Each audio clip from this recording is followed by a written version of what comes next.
Hello, I'm Dr. Yo, and you're watching CPE in 3, College Prep Express's weekly series in which I have 3 minutes-ish to share something of value in the college admissions game.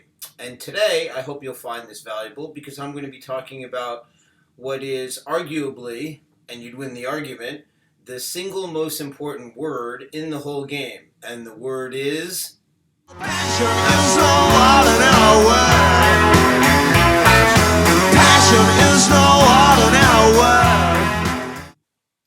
One of your main goals throughout all of high school should be to develop one or more passions, something you really are invested in, something that you have internal energy. By that I mean energy that comes from within you because you want to do it, whether it's in the classroom or out of the classroom.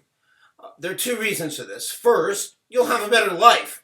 I was flipping through some of my quotes that I collected when I was an undergraduate a million years ago. And I came across a quote from Bertrand Russell, a 20th century British philosopher and mathematician he's most known for.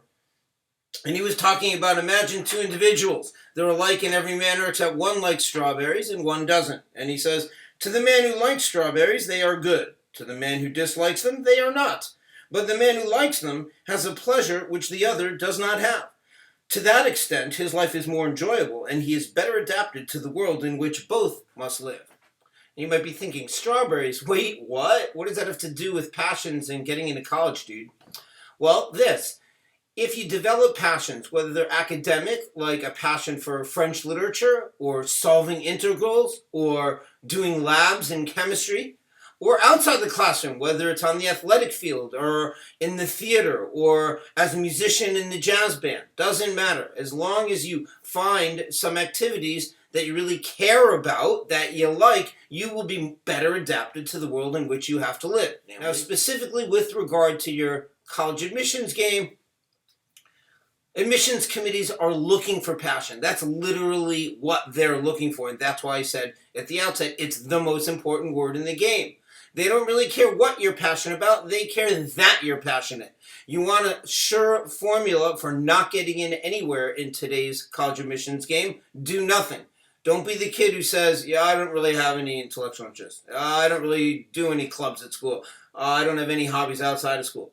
To that person, I would say, first of all, what do you do in your spare time? But secondly, without judgment, I would say you're probably not going to do well in the college admissions game because you have to show passion. Now, how do you do that? You show depth. You show continuity over time. It's really good if you want to convince me that you're passionate about something. You've probably been doing it more than a week or two. And you can't just jump in at the 11th hour into the newspaper or onto the debate team or onto the varsity soccer team in your senior year and convince anyone that it's a deep and abiding passion.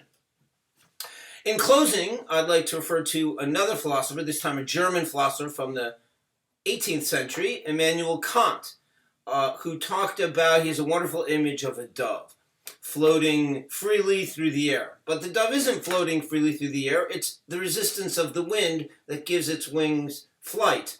And the dove imagines to itself, I'd fly even more freely without the resistance of the wind. And of course, if you know any physics, it's the wind that enables the wings to have lift and take flight. Without any wind resistance, air resistance, the dove would not be able to fly. How does this relate to what I'm talking about? Well, the wind resistance is discipline, it's routines, it's habits. If you want to be good at an instrument, or good on the playing field, or good at analyzing literature, or good at solving math equations, you got to log your hours. You have to have the discipline to do it. And that's why you plug into structures that exist in school, like debate teams, like the math team, like the French club, etc., like the drama society, music clubs and ensembles. Those will force you to get there and rehearse and practice and get better and help you develop your passions. If you'd like to hear more about how to get in college, please join me on February 28th at Birkin's Blend Cafe in Glastonbury. Plenty of information about that at www.collegeprepexpress.com. Thanks for watching.